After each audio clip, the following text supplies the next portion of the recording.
पहले मैं गाऊंगा फिर आप लोग पीछे पीछे दोहराएंगे। हरे कृष्णा कृष्णा कृष्णा हरे हरे, हरे राम राम राम हरे हरे। हरे कृष्णा कृष्णा कृष्णा हरे हरे, हरे राम राम राम हरे हरे। हरे कृष्णा कृष्णा कृष्णा हरे हरे, हरे राम राम राम हरे हरे। हरे कृष्णा कृष्णा कृष्णा हरे हरे, हरे राम राम हरे हरे। हरे कृष्णा कृष्णा कृष्णा हरे हरे, हरे राम राम राम हरे हरे। हरे कृष्णा कृष्णा कृष्णा हरे हरे, हरे राम राम हरे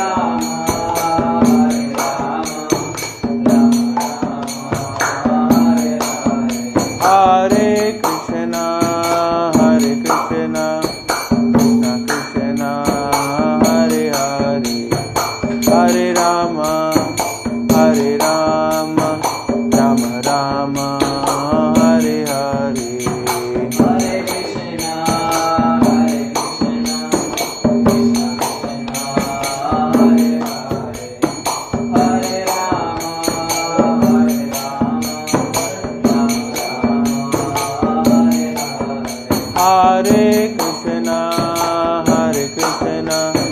कृष्णा कृष्णा हरे हरे, हरे राम राम राम हरे हरे।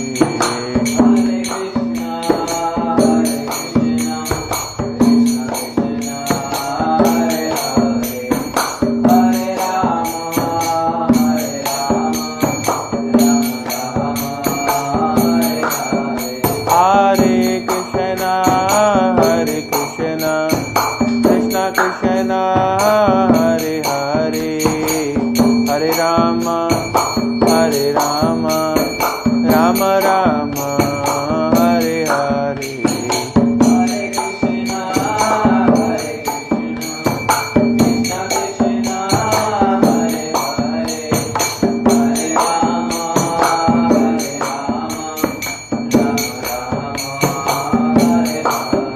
हरे कृष्णा कृष्णा हरे हरे, हरे राम राम राम हरे हरे। हरे कृष्णा कृष्णा कृष्णा हरे हरे, हरे Ram Ram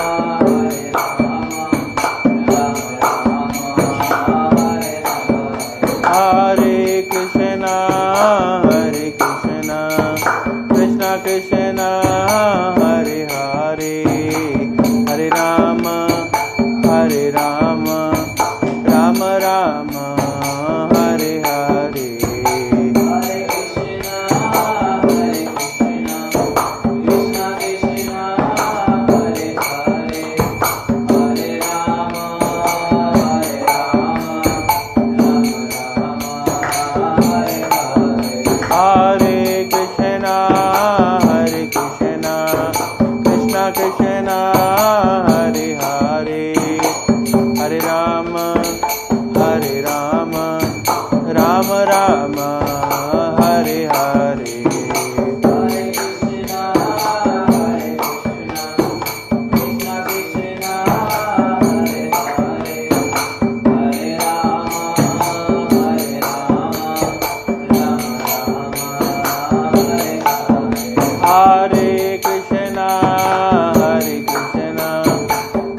Hare Rama, Rama Rama, Hare Hare.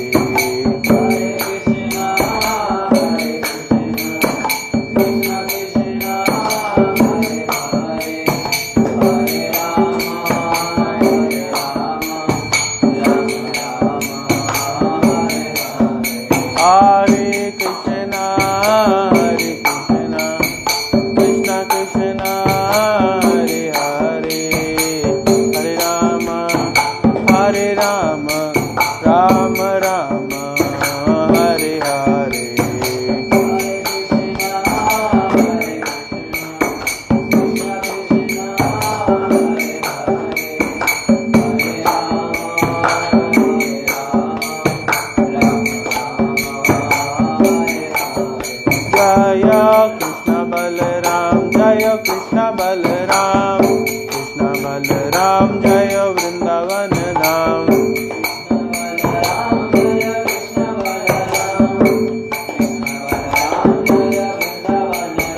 Jaya Gaura Nitai, Jaya Gaura Nitai, Patita Pavan Gaura Nitai.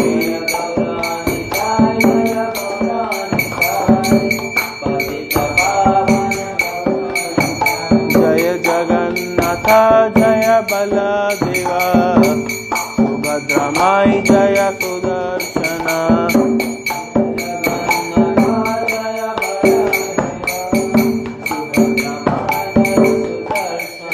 Jaya Radha Gopinath, Radha Gopinath Radhe.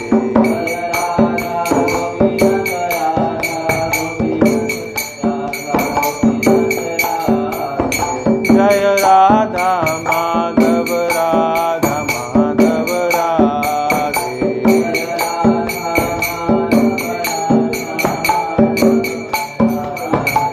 Jaya Radha Shyam Sundar, Radha Shyam Sundar Radhe.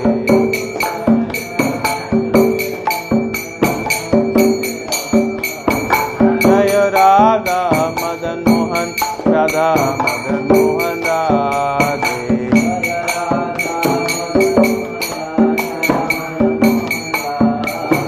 Jaya Jaya Prabhupada, Prabhupada, Prabhupada, Jaya Jaya Prabhupada. Prabhupada, Jaya Jaya. Nitai Gaur Hari Bol, Hari Bol, Hari Bol, Hari Bol. Nitai Gaur Hari Bol, Hari Bol, Hari Bol, Nitai Gaur Hari Bol. कलयुग युगधर्म नाम संकीर्तन की जय। जगत गुरु शील प्रभुपाद की जय। मेरे साथ साथ बोलेगा। ओम अज्ञानतिमिरान्धस्य ॐ अज्ञानतिमिरान्धस्य ज्ञानाञ्जनशलाकया ज्ञानाञ्जनशलाकया चक्षुरुन्मिलितं येन चक्षुर्मिलितं येन तस्मै श्रीगुरवे नमः। तस्मै श्रीगुरवे नमः। नमो ॐ विष्णुपादाय नमो ॐ विष्णुपादाय कृष्णपृष्ठाय भूतले कृष्णापृष्ठाय भूतले श्रीमते भक्ति वेदांत श्रीमते भक्तिवेदान्त स्वामिन् इति नामिने स्वामिन् इति नामिने नमस्ते सारस्वते देवे नमस्ते सारस्वते देवे गौरवाणी प्रचारिणे गौरवाणी प्रचारिणे निर्विशेष शून्यवादी विशेष शून्यवादी पाश्चात्य देशतारिणे पाश्चात्य देशतारिणे जय श्री कृष्ण चैतन्य जय श्री कृष्ण चैतन्य प्रभु नित्यानंद प्रभु नित्यानंद श्री अद्वैत गदाधर श्री अद्वैत गदाधर शिवासादि गौर भक्त वृंदा शिवासादि गौर भक्त वृंद हरे कृष्णा हरे कृष्णा हरे कृष्णा कृष्णा कृष्णा हरे हरे कृष्णा कृष्णा हरे हरे हरे राम हरे राम हरे राम राम राम हरे हरे राम राम हरे हरे हरे कृष्णा। तो आज आप सभी का हार्दिक स्वागत है इस सत्र में। सो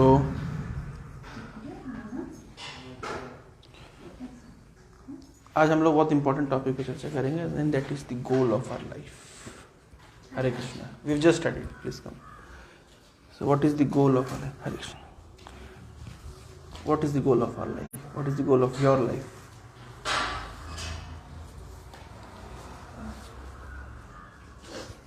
Yes, Ashish. What is the goal of your life? career, good career, good lifestyle. Good career, good lifestyles. Then, after good career, after good lifestyle, what's next? Look after parents in old age. That's it. After that, इतना ही set हुआ है. इतने set हो पाए. What is the goal of your life? Become doctor and serve many people. Become doctor and serve. Then,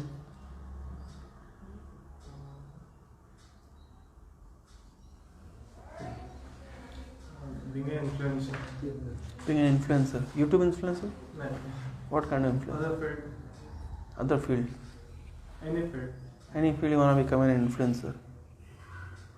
Then what next? What is the goal of your life? Make parents proud. Make parents proud. Good. So we have multiple goals. So many goals. Everyone have certain goals. हर एक का अपना कोई एक जीवन का लक्ष्य है. वो ज़रूरी नहीं कि हम उसको पहुंच पाते उस तक या नहीं पहुंच पाते. ये हमारी planning. Man proposes, God disposes. तो हमारा प्लान कहाँ तक सफल होगा वो हमें पता नहीं. एनीवे सबका पास जीवन में लक्ष्य है. अब मैं आपसे कुछ प्रश्न पूछूंगा, आप बताइएगा. जैसे मान लीजिए कि कोई व्यक्ति ट्रेन में जा रहा है और आप उससे पूछ रहे हो भाई कहाँ से आ रहे हो. वो कह रहा है मुझे पता नहीं. और उससे आपने पूछा कहाँ उतरोगे, कह रहे मुझे पता नहीं. अब इस तरह के व्यक्ति को क्या कहेंगे? कहाँ से आ रहे हो उसको पता नहीं, कहाँ उतरोगे उसको पता नहीं, कितनी दूर तक यात्रा करोगे पता नहीं. आप क्या बोलोगे? व्यक्ति क्या है?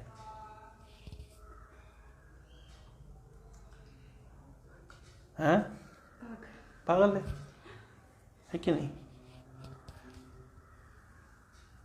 आप फुटबॉल में हैं या क्रिकेट में हैं, आप पता नहीं कि आप कौन हैं.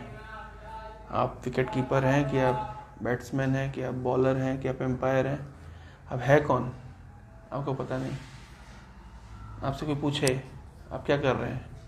क्रिकेट खेल रहा हूँ. अच्छा, लेकिन क्रिकेट में आपकी क्या पोजीशन है? आप एग्जैक्टली है कौन? पता नहीं. किस टीम से खेल रहे हैं? इंडिया से खेल रहे हैं, बांग्लादेश से खेल रहे हैं, पाकिस्तान से खेल रहे हैं? पता नहीं. तो आप क्या बोलेंगे इस तरह के व्यक्ति को? पागल. वही एनालॉजी अपने ऊपर हम लगा लेते हैं. जीवन तो हम जी रहे हैं, मैच तो हम खेल रहे हैं. क्या हमारे रोल्स है, क्या हमारी रिस्पॉन्सिबिलिटीज है, किस टीम से खेल रहे हैं? ट्रैवल तो कर रहे हैं, लाइफ रूपी जर्नी में हम चल रहे हैं.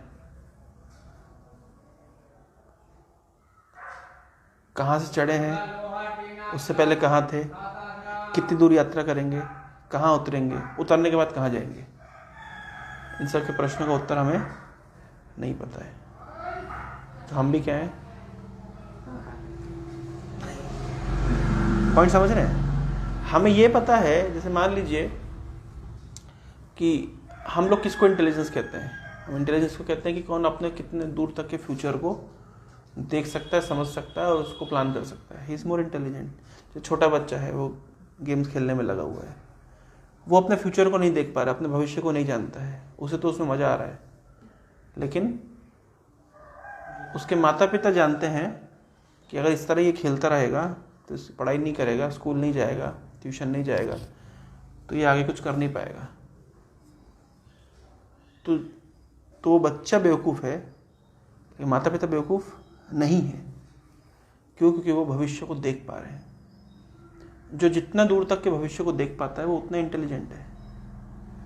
हम ये तो देख पा रहे हैं कि हमें इस लाइफ में बड़े होकर के हमें एक कैरियर सेट करना है, एक अच्छी लाइफस्टाइल चाहिए, पेरेंट्स को प्राउड बनाना है, लोगों को सर्व करना है, लोगों को इन्फ्लुएंस करना है, ये सब हमको पता है।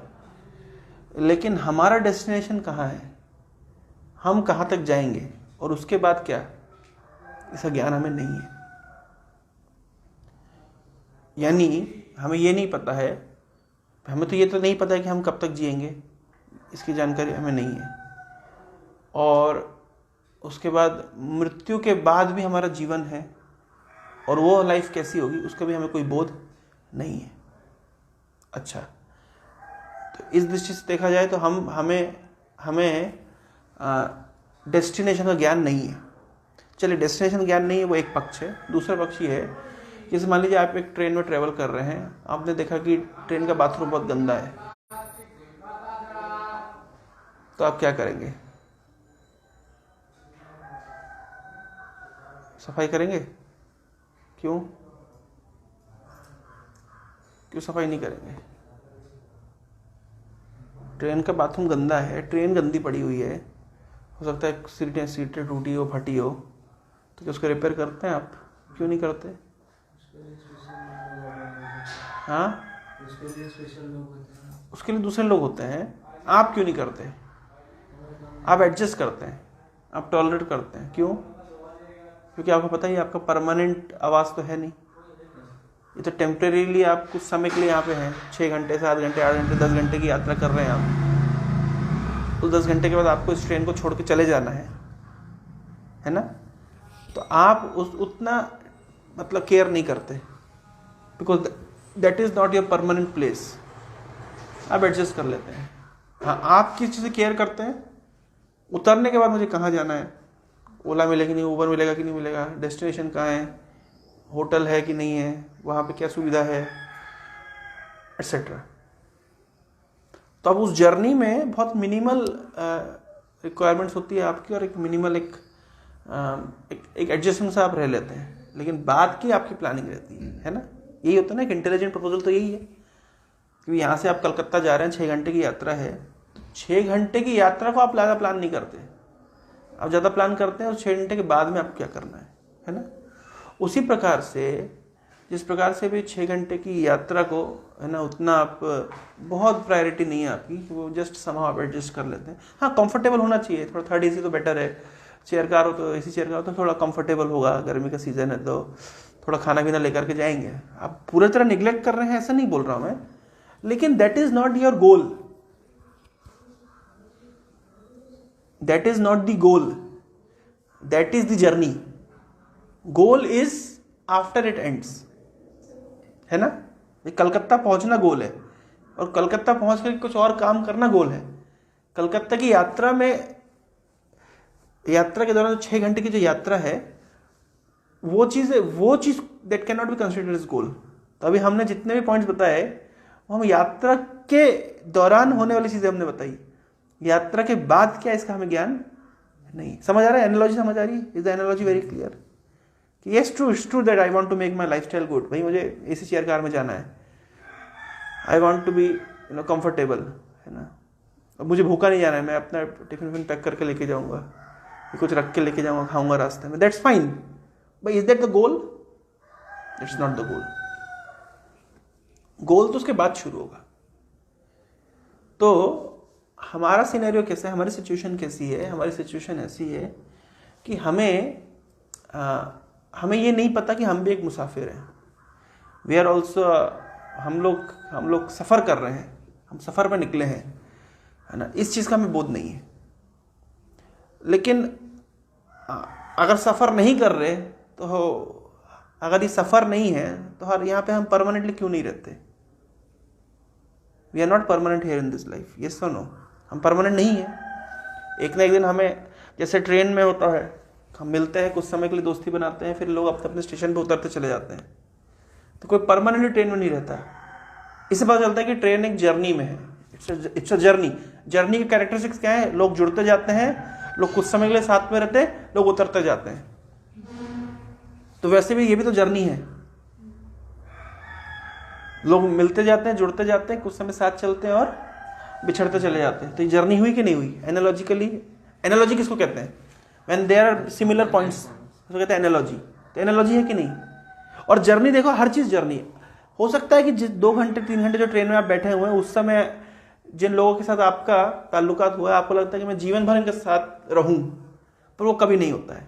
आपको उनके साथ मिलना अच्छा लगता है, लेकिन आप चाह करके भी उनके साथ लाइफ लॉन्ग कंटिन्यू नहीं कर सकते, क्योंकि वो अपनी जर्नी में, आप अपनी जर्नी में, और सबके डेस्टिनेशन फिक्स्ड है। उसी तरीके से जब हम स्कूल लाइफ में थे तो हमको स्कूल के फ्रेंड्स लगता था कि सब कुछ यही है, बस जीवन इन्हीं के साथ है ना? लेकिन 12th होने के बाद में सब अपने अपने डेस्टिनेशन पे चले गए। आज उस समय जो हमको लगता था, थॉट ऑफ सेपरेशन की, इनसे मैं एक दिन अलग हो जाऊंगा, आज हंसी नहीं आती।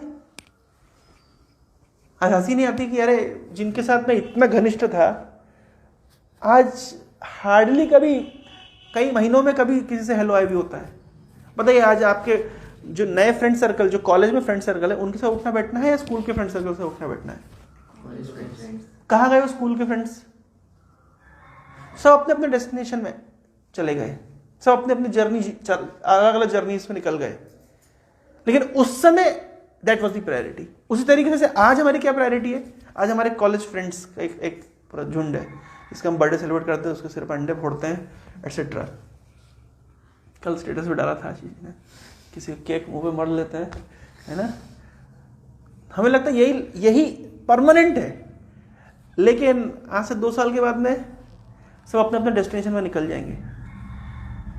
फिर एक नया सर्कल मिलेगा। आप जिस जॉब में जाएंगे, आपको वहां पे एक नया फ्रेंड सर्कल मिलेगा, और वो आप प्रैक्टिकली इस फ्रेंड सर्कल को भूल जाएंगे। हार्डली कभी 6 महीने, साल भर, 2 साल में कभी एल्यूमिनी मीट हो सकता है, मुलाकात हो जाए। जर्नी है कि नहीं है? पहले से हमको समझना पड़ेगा, एक तो जर्नी है, दूसरी ये समझना पड़ेगा कितना टेम्परेरी है। अब इसी एनालॉजी समझिए, आपके वो बचपन के दोस्त आज, जिनके बिना आप 1 मिनट भी नहीं रहते थे, उस समय आपकी कॉन्शियसनेस में कॉन्स्टेंटली वो बसे हुए रहते थे, आपकी मेमोरी में, आपके साथ में, आपके हर पहलू पर, आज हमसे बहुत दूर जा चुके हैं, और we are okay with that. Similarly आज हमारे जो फ्रेंड सर्कल है, जिनके साथ हमारा बहुत घनिष्ठ संबंध है, लेकिन कुछ ही समय की बात है, everybody will be on their own path. ये न केवल फ्रेंड सर्कल के ऊपर लागू होता है, ये फैमिली सर्कल्स पर भी लागू होता है। आज हम जिस फैमिली को इतनी इंपॉर्टेंस देते हैं, लेकिन एक समय के बाद सब लोग अपने अपने डेस्टिनेशन पे निकल जाएंगे, तो अकेले ही हमको रहना है। ये यात्रा हम वास्तव में अकेले ही कर रहे हैं, ये पहले समझना पड़ेगा। वी आर सिंगल, मतलब हम कहते हैं वास्तव में हम पूरे से अकेले हैं। लोनली नहीं बोल सकते, the lonely word is not correct, हाँ, लेकिन हम अकेले हैं। लोग मिलते हैं, जुड़ते हैं, लेकिन हम अकेले हैं। हम अपनी यात्रा पे निकले हैं और हम अपनी यात्रा से हम उतर जाएंगे। इतना तो समझ आ रहा है? ये तो समझना जरूर, क्योंकि देखिए, जब हम आध्यात्मिक मार्ग में हम प्रयास करते हैं बढ़ने के लिए, तो हमें पहले हमारी पोजीशन को समझना पड़ेगा। हम हैं कौन? जब हम कौन हैं, हम क्या कर रहे हैं और हमें कहाँ जाना है, उसकी क्लैरिटी नहीं होगी, तो फिर ये स्पिरिचुअल बातें, ये जस्ट एक टाइम पास हो जाएगा। टाइम पास समझते, जैसे एक बोलते हैं ना, spiritual kind of time pass, इसको ऐसे बोलते हैं, पायस एंटरटेनमेंट, स्पिरिचुअल एंटरटेनमेंट जैसा हो जाएगा। ये आते हैं, संडे मिलते हैं, थोड़ी देर कुछ बैठते हैं, बातचीत करते हैं, खाते पीते हैं, थोड़ा नाश्ते करते हैं, चले जाते हैं, तो उतना ही रह जाएगा। लेकिन जब हम फिलॉसफी को और थोड़ा डेप्थ से एनालाइज करेंगे, तो फिर हम उसको जी पाएंगे। हम स्पिरिचुअल लाइफ को, तो अभी हमें करना क्या है, जस्ट एक स्पिरिचुअल लाइफ को बाहर से जस्ट एक ओवरव्यू करना है, या उसको वास्तव में उसके अंदर और डीप पेनिट्रेट करना है, ये हमारी चॉइस है। तो जब हम आध्यात्मिक जीवन में आगे बढ़ना चाहते हैं या आध्यात्मिक विषय वस्तु समझना चाहते हैं, हमें ये सब कॉन्सेप्ट समझना पड़ेगा। पहले हमें समझना पड़ेगा भाई मैं हूं कौन, मैं इस जर्नी में निकला हूं, मैं कौन हूं। और आप ध्यान रखिए, आपको एक एक चीज समझ आएगी कि मैं जो हूं, मेरा किसी के साथ कोई संबंध नहीं है वास्तव में। आप सोचेंगे स्पिरिचुअल लोग इतने डिटैच क्यों रहते हैं, है ना, ऐसा होता है ना, स्पिरिचुअल लोग डिटैच रहते हैं। डिटैच क्यों रहते हैं? क्योंकि वो ज्ञान में स्थित हो गए, उनको नॉलेज आ गया कि हमारा इनमें से किसी वस्तु के साथ कोई परमानेंट संबंध नहीं है। तो चलिए थोड़ा सा उसको और एनालाइज करते हैं। मैं कौन हूं, क्या उत्तर है इसका? Who am I? I am soul. ये तो हमको भगवद गीता से पता है कि the first teaching is that I am soul. What exactly this soul is? I am not the body, I am soul. ये मेरी आत्मा, जो हम बोलते हैं ना मेरी आत्मा, नहीं, मेरी आत्मा नहीं होता, मैं आत्मा हूं, आई एम दी सोल। और वो सोल क्या है? वो सोल ने, जैसे हम कपड़े धारण करते हैं, उसने शरीर धारण किया है। इसका मतलब मिरर में आप जिसको देखते हैं वो एक्सटर्नल कपड़ा है, वास्तविक वस्तु तो आत्मा है, जिसको किसी ने नहीं देखा। किसी के पिताजी चले गए, वो रो रहा है, my father passed away, my father went away, वो चले गए। भाई कौन चला गया? पिताजी चले गए। अच्छा, तुमने पिताजी को देखा था क्या? तुम जिसको देख रहे हो शरीर है, इस शरीर को तो तुम पहले भी देखते थे, तो तुम पहले भी वो शरीर तुम्हारे पास था, अभी वो शरीर तुम्हारे पास है। दुखी किस बात के लिए हो? पिता चले गए, अगर वो तो पिता अगर वो शरीर है तो शरीर तो वहीं पे है, और पिता अगर वो आत्मा है तो तुमने आत्मा तो कभी देखा नहीं। पॉइंट समझ आ रहा है? तो ये हमारे फिलॉसफी में, मतलब हमारे कल्चर में, वैदिक कल्चर में या इंडियन कल्चर में ये बहुत कॉमन है। वो चले गए, ही पास्ड अवे, ही लेफ्ट। इनफैक्ट जैसे आपको आज बोल रहे हैं कि जैसे आशीष इधर आओ, आशीष को इधर लेके आओ, आशीष को लेके आओ, बैठो मेरे पास, हम बोलते हैं। अभी आशीष आशीष बोल रहे हैं। आशीष की से शरीर से जो आत्मा चली जाएगी तो क्या बोलेंगे? बॉडी को इधर रख दो, बॉडी को जला दो। तब ये नहीं बोलेंगे आशीष को जला दो, क्या बोलेंगे? तो उसका मतलब आशीष कौन है? आशीष कौन है? हम आशीष नाम से एग्जैक्टली किसको संबोधित कर रहे हैं? शरीर को या आत्मा को? आत्मा को। तब ये थोड़ा बोलेंगे आशीष को जला दो, क्या बोलेंगे? बॉडी को जला दो, बॉडी को दफना दो। कैसे? इसका मतलब तुरंत हमारा नोमेनक्लेचर चेंज हो गया ना। ये क्यों ऐसा हो गया? क्योंकि हमारे कल्चर में इनबिल्ट सिस्टम है। ये हमारे कल्चर में ये चीजें इनबिल्ट है, ये सिखानी नहीं पड़ती है, बतानी नहीं पड़ती है, अंडरस्टूड है।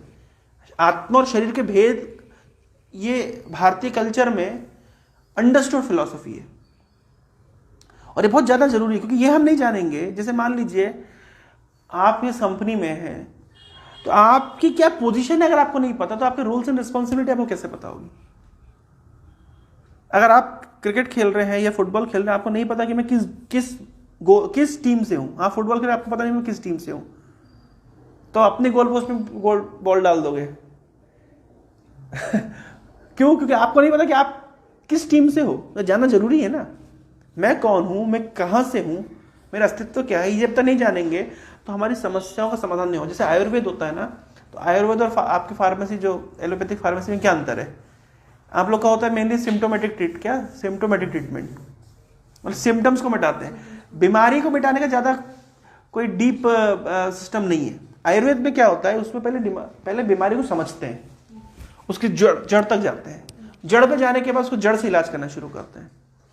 इसी तरीके से, है ना, हरे कृष्णा, बहुत लोग दूसरों की समस्याओं का समाधान करना चाहते हैं। किसी को भूख लगी है, खाना बांट दो, है ना, सुनामी आ गई या साइक्लोन आ गया तो चलो कुछ रिहेबिलिटेशन कर दो, कोई गरीब है तो उसको सर्दी के मौसम में कपड़े बांट दो। तो ये अच्छे काम है, पर जब हम भगवत गीता की शिक्षाओं से चलते हैं तो हम ऐसे ऊपरी समाधान नहीं करते, हम समस्याओं को जड़ से समाधान करते हैं। भाई आप डिप्रेशन में हैं तो भाई काउंसलिंग कर दी, थोड़ा सा आपको एंटी डिप्रेसेंट कुछ ड्रग्स दे दिए, is it the solution? IISc का नाम IISc का नाम सुना है? इंडियन इंस्टीट्यूट ऑफ साइंस, हाँ, बेंगलोर। तो बेंगलोर IISc में बहुत सारे सुसाइडल केस हो रहे थे, है ना। तो सुसाइड कैसे कर रहे थे बच्चे? पंखे पे टांग करके अपना सुसाइड कर रहे थे। तो कॉलेज मैनेजमेंट ने, और नेचुरली कॉलेज मैनेजमेंट में सब वैज्ञानिक लोग ही हैं बड़े बड़े, सर ने बैठ के निश्चय किया कि यार बच्चे लोग सुसाइड करते कैसे? पंखे से लटक करके। Will replace ceiling fan by table fan. Is that the solution? लोग सुसाइड कैसे कर रहे हैं? पंखे से लटक करके। तो ना रहेगा पंखा, ना करेंगे सुसाइड, ना रहेगा बांस, ना बजेगी बांसुरी। Is that the solution? अब इस तरह के समाधान को आप क्या बोलेंगे? टेम्पररी समाधान, बचकाना, बच्चों वाला, चाइल्डिश। ये कोई समाधान है? ये समाधान नहीं है भाई। उस व्यक्ति सुसाइड क्यों कर रहा है उसकी डेप्थ तक नहीं गए हैं। सिम्टोमेटिक ट्रीटमेंट, एलोपैथिक ट्रीटमेंट वाली बात हो गई। पंखे से लटक के सुसाइड करता, पंखा हटा दो। पंखे वाली कंपनियां बोलेंगी हम ही मिले थे हमारे मार्केट तुमको डाउन करना है हाँ, और मरने वालों को पंखे वाली कंपनियों का यही शिकायत रहती है कि पंखे से लटक के तुमको हमको ही बदनाम करना है, और कोई तरीका नहीं था तुम्हारे पास जहर खा लेते, ट्रेन के नीचे कूद जाते, कुछ करते, पंखे से क्यों तुमको लटकना है? तो भगवत गीता की प्रथम शिक्षा तो ये है कि हम आत्मा है, ठीक है। इसका मतलब अगर हम समझते हैं हम आत्मा है तो दो चार चीजें कल क्लियर हो गई कि मैंने एक दिन पहले ही बताया था, अगर आप इतना कोई समझ जाए कि मैं आत्मा हूं तो उतना तो समझ गया कि ये जो मैं जात पात के जो डिफरेंसेस होते हैं, हाई कास्ट, लो कास्ट, या नेशनैलिटी का, मैं इंडियन हूं तुम पाकिस्तानी हो, मैं हिंदू हूं तुम मुस्लिम हो, and therefore we are different and we must fight, ये तो पहले खत्म हो गया। ये केवल ये कॉन्सेप्ट तुरंत खत्म हो गया कब? जब हम समझे हम आत्मा है, ठीक है। हमको रियलाइज नहीं हुआ है, थियोरेटिकली तो पता है ना, बहुत सारी चीजें जीवन में थियोरेटिकली पता होती है, रियलाइज नहीं होती है। जैसे 8वीं क्लास के बच्चे को अगर बताता है इलेक्ट्रॉन होता है और ऐसे प्रोटॉन होता है, न्यूट्रॉन होता है, तो उसको रियलाइज नहीं हो रही है, वो थियोरेटिकल है। लेकिन समय आता है कि जब उसी अंडरस्टैंडिंग से वो बहुत सारे डेरिवेशन सॉल्व कर लेता है। भाई आप लोगों ने जैसे केमिकल बॉन्डिंग होती है, जैसे मान लीजिए किसी कैटलिस्ट के ऊपर, जब मेडिसिन कैसे काम करती है, ये पर्टिकुलर किसी वायरस के सरफेस के ऊपर जाके चिपक गई है ना, है उस एंटीजन। अच्छा, ये सब तो मतलब देखा है क्या किसी ने? हम देखते हैं क्या माइक्रोस्कोप दिख रहा है कैसा? ये एनालॉजी से या इस हाइपोथेसिस से इस मेडिसिन कैसे काम करती है वो कॉन्सेप्ट को समझना सरल हो जाता है ना। तो हमने वो चीज देखी नहीं है, लेकिन उस चीज को देख करके, मतलब इस एनालॉजी के माध्यम से या इस हाइपोथेसिस के माध्यम से हमें उसका मैकेनिज्म समझ आने लगता है। तो मैकेनिज्म एक्चुअली ऐसा ही होता है, ये जरूरी नहीं है ना। लेकिन क्या हो रहा है, हमको बहुत सारे कॉन्सेप्ट को समझाने के लिए मैकेनिज्म हेल्पफुल हो रहा है। तो उसी प्रकार से अगर हम शरीर नहीं आत्मा है, इतना अगर हमको बेसिक ज्ञान हो जाता है, एटलीस्ट थियोरेटिकली भी, तो बहुत सारे कॉन्सेप्ट से हम ऊपर उठ जाते हैं। अच्छा, अब ये तो पता चल गया कि हम शरीर नहीं आत्मा है। और आत्मा क्या है होती है? आत्मा कहां से आई? आत्मा का सोर्स, स्रोत क्या है? अगर हम शरीर में आत्मा है तो आत्मा का स्रोत क्या है? What is the source of soul? Soul कहां से आई फिर? ऐसे समझिए कि ये जो जगत आप देख रहे हैं, इसमें दो ही चीजें हैं, या तो सजीव या तो निर्जीव, लिविंग और डेड, लिविंग या नॉन लिविंग, डेड नहीं बोलेंगे, लिविंग और नॉन लिविंग, दो ही चीजें हैं ना। इस शरीर के अंदर भी, शरीर लिविंग है कि नॉन लिविंग है? नहीं, शरीर भी नॉन लिविंग है। एक्चुअली शरीर जिन मैटर से बना हुआ है, किससे बना शरीर? कार्बन, हाइड्रोजन, ऑक्सीजन, तो हाइड्रोजन। अच्छा, कार्बन में जीवन है क्या? हाइड्रोजन में, ऑक्सीजन में? तो इसका मतलब ना कार्बन में जीवन है, ना हाइड्रोजन में जीवन है, ना ऑक्सीजन में जीवन है। तो जीवन कहाँ है? आप बोले नहीं, कार्बन, हाइड्रोजन, ऑक्सीजन इस तरीके से मिलते हैं कि जीवन आ जाता है ना। यही सिखाया जाता है ना बायोलॉजी में। पर अगर इस तरीके से मिलते हैं जीवन आ जाता है तो उस तरह से मरे हुए को जिला दो। आप ऐसे भी नहीं बोल सकते। जैसे मान लीजिए कि हमारी बॉडी में कितने रुपए का कार्बन होगा, कितने का ऑक्सीजन होगा, कितना हाइड्रोजन होगा? पूरे बॉडी से अगर कार्बन निकाल लिया जाए, हाइड्रोजन निकाल लिया जाए, ऑक्सीजन निकाल लिया जाए, कितने रुपए का होगा? 2-4 लाख रुपए का मैक्सिमम। तो क्या तुम्हारी कीमत 2-4 लाख रुपए है? तुम्हारे पिताजी तुमको बेचेंगे 2-4 लाख रुपए में? पहले ये जो बायोलॉजी वाले बताते हैं कि life is nothing but the permutation combination of chemicals, हम इसके अगेंस्ट है। नहीं, life is not the permutation combination of chemicals, because chemicals can not produce life. In fact life produces chemicals.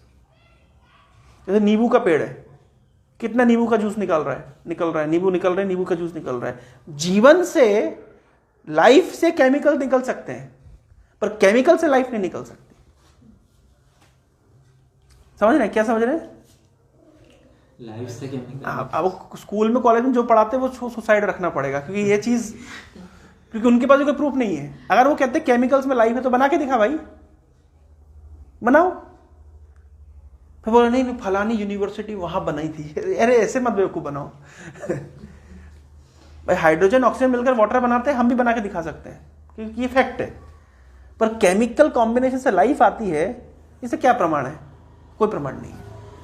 ये जो एक बहुत बड़ी वैज्ञानिक कम्युनिटी में मिस धारणा है कि life is coming from the permutation combination of chemicals. ऐसा नहीं होता। होता यह है, इनफैक्ट ये chemicals are coming from life. जीवन है तो रसायन आ रहे हैं। इमोशन से केमिकल आते हैं, केमिकल से इमोशन आते हैं। इमोशन से केमिकल आते हैं। जैसे मान लीजिए आशीष ने एक सुंदर सी लड़की को देखा तो उसके साथ टेस्टोस्टेरोन निकल आएगा, यस और नो?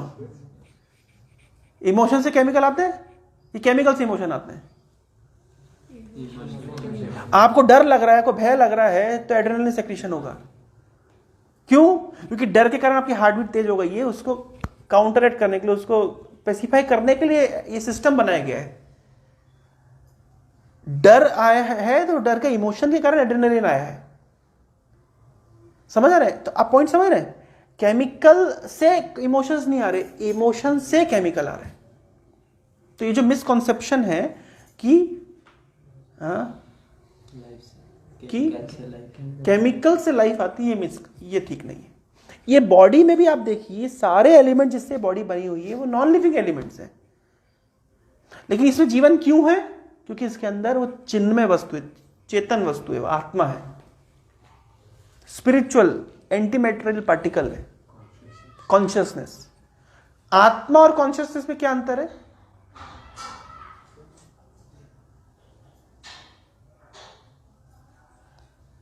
आत्मा वो वस्तु है जिससे कॉन्शियसनेस आती है। जैसे समझिए, हरे कृष्णा प्लीज कम। जैसे मान लीजिए लाइट वहां पे लगी हुई है ना, तो लाइट उधर पे लोकलाइज्ड है, लेकिन मतलब वो बल्ब वहां पे लोकलाइज्ड है, सीएफएल वहां पे लोकलाइज्ड है, लेकिन उसका जो प्रकाश है वो पूरे कमरे में फैल गया है।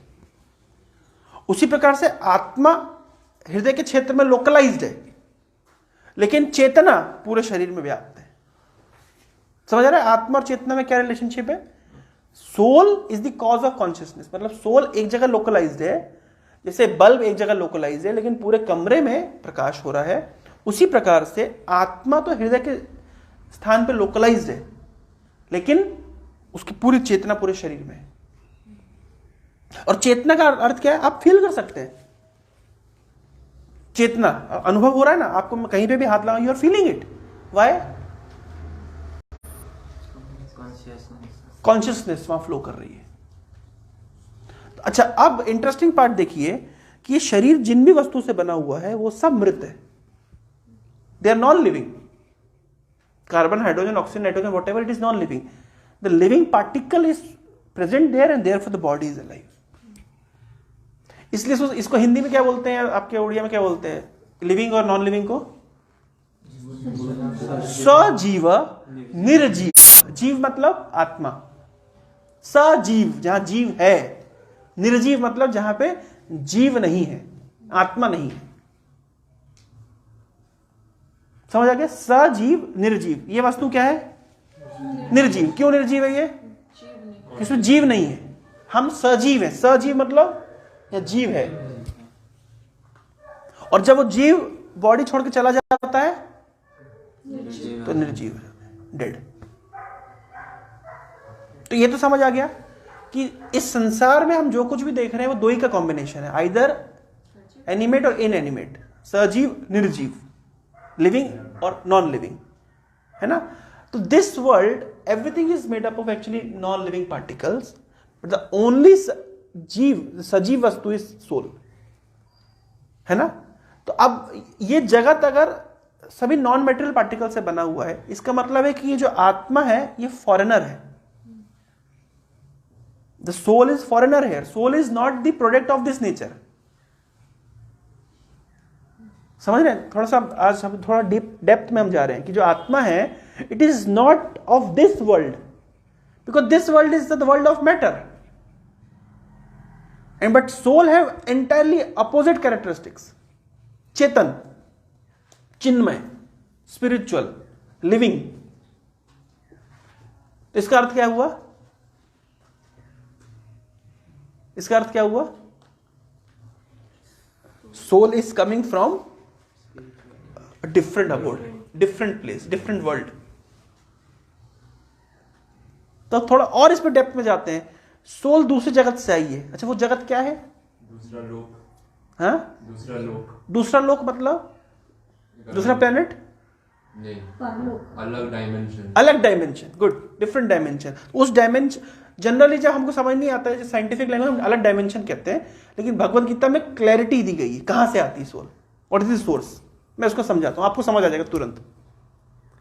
भाई हम ये तो मानते हैं गॉड इज अवर फादर, भगवान परम पिता है, पितामहस्य जगतों में जगत का पिता हूं, ये तो सभी मानते हैं, इसमें तो कोई दो राय नहीं है। सब कुछ तो पिता से सबका जन्म हुआ है, परम पिता से। जैसे हमारा जन्म माता पिता से होता है, तो भगवान से हमारा जन्म हुआ, ये तो समझ आना कठिन नहीं है। अगर हमारा जन्म भगवान से हो, यानी सोल के फादर भी कौन है?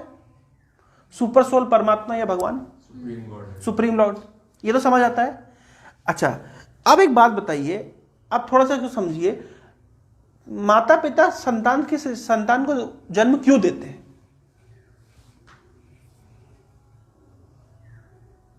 ताकि उनका वंश आगे बढ़ सके। वंश आगे बढ़ाने के लिए? क्यों वंश आगे बढ़ाना चाहते हैं? हाँ? क्यों संसार क्यों चलाना है? क्या कारण है?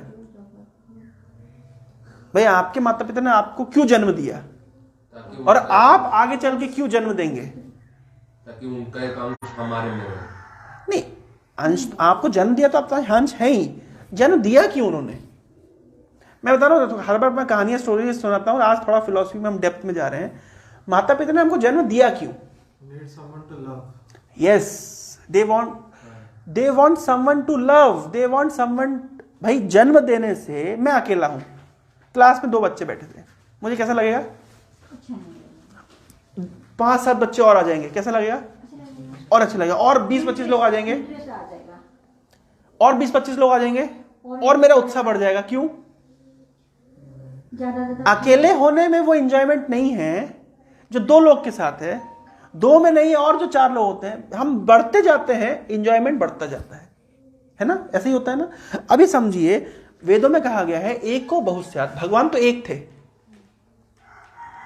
खाली थे, आराम से थे, मजे में थे, वो तो आत्मारामी है, लेकिन फिर भी एक होने पर भी एक से अधिक मजा कब है?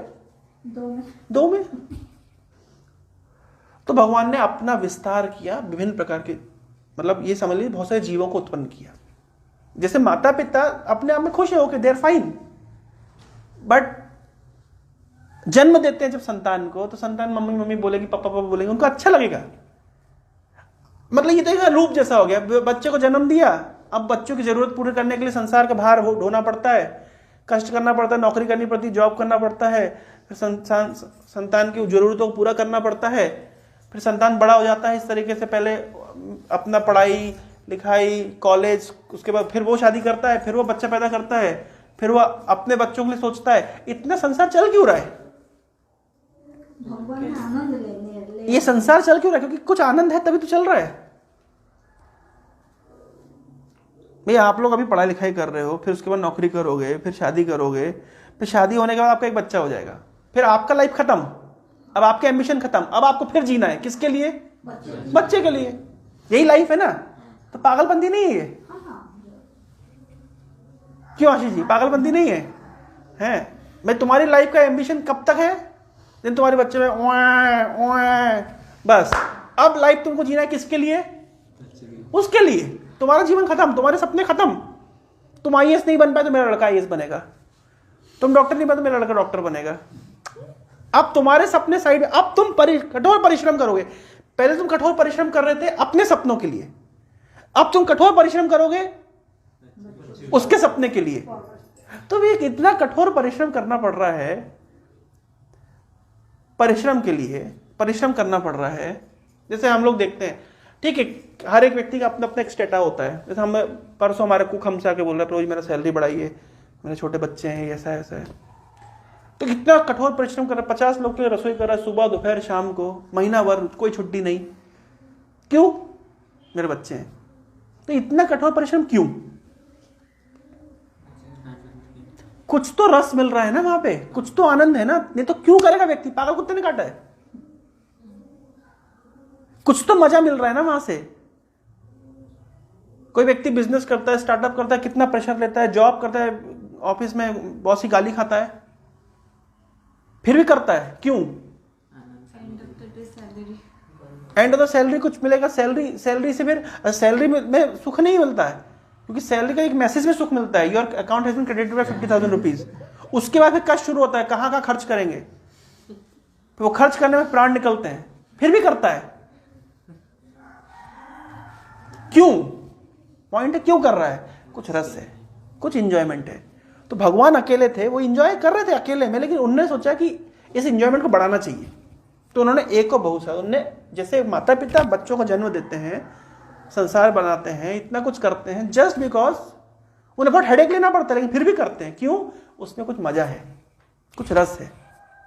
उसी प्रकार से भगवान ने भी इस संसार को सृष्टि दी है, जन्म दिया है बहुत सारे जीवों को।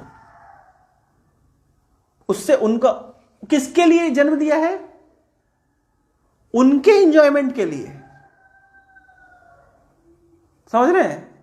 भगवान ने जीवों को जन्म दिया है किसके एंजॉयमेंट के लिए? भगवान के एंजॉयमेंट के लिए, हमारे एंजॉयमेंट के लिए नहीं।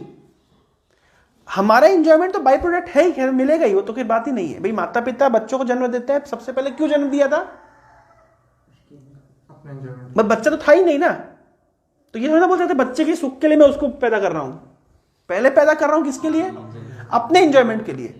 अब अपना एंजॉयमेंट और उसका एंजॉयमेंट म्यूचुअली रिलेटेड हो गया, वो भी एंजॉय करेगा, हम भी एंजॉय करेंगे, म्यूचुअल। इतना तो समझ आया ना? क्योंकि बच्चा पहले नहीं था, तो भगवान ने जो पहली बार, माता पिता ने जब पहली बार बच्चे को जन्म दिया, तो किसके एंजॉयमेंट के लिए जन्म दिया?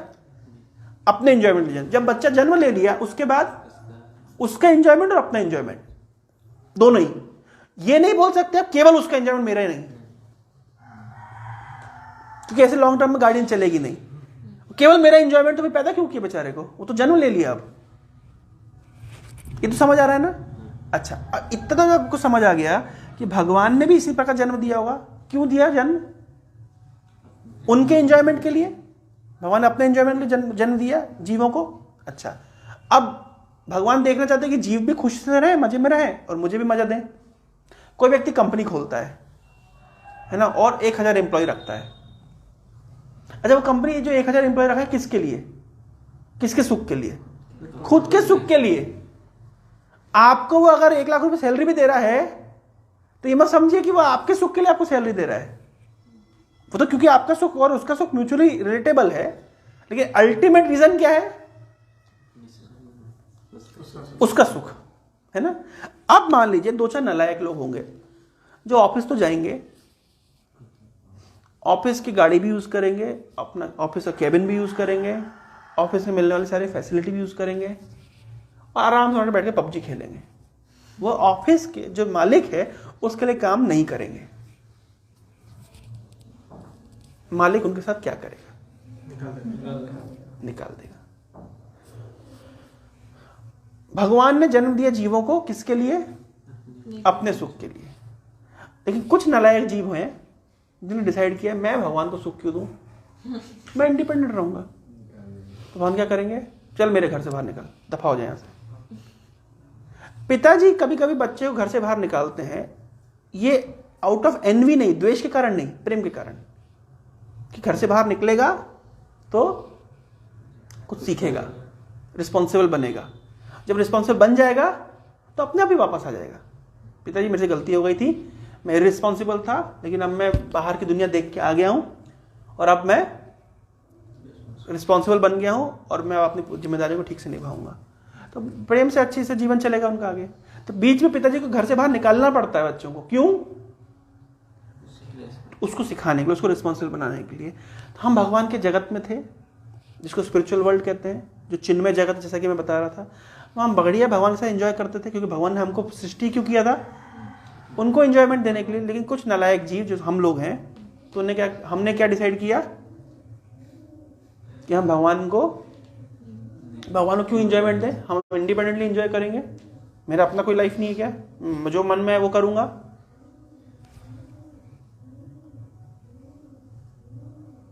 किसी का फोन आ रहा है जिसका ट्रू कॉलर में लिखा है नाम जान के क्या करोगे।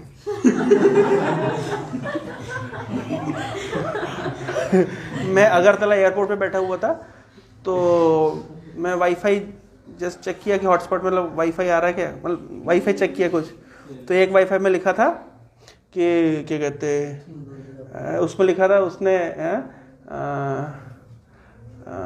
अपने बाप को बोल क्या कहते रिचार्ज करवाए। वाईफाई का नाम रखा है, अपने बाप को बोल रिचार्ज करवाए। लोग भारी क्रिएटिव है नहीं। तो हमारी सृष्टि तो इसलिए हुई थी कि हम भगवान को एंजॉयमेंट दें, लेकिन हम लोगों ने डिसाइड किया कि आई विल एंजॉय इंडिपेंडेंटली, है ना, मैं अपने मन से चलूंगा।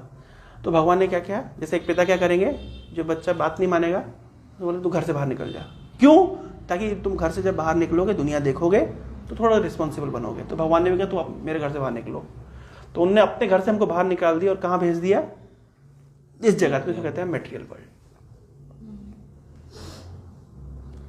इतना तो समझ आ गया कि हम इस जगत में क्यों आए, हम कौन हैं। हम हैं तो राजा की संतान, लेकिन कभी कभी राजा भी क्या करता है, अपने बच्चे को घर से बाहर निकाल देता है। क्यों? राजमहल से बाहर निकाल देता है, ताकि थोड़ा संसार देख के आए, सीख के आए, रिस्पॉन्सिबल बन जाएगा।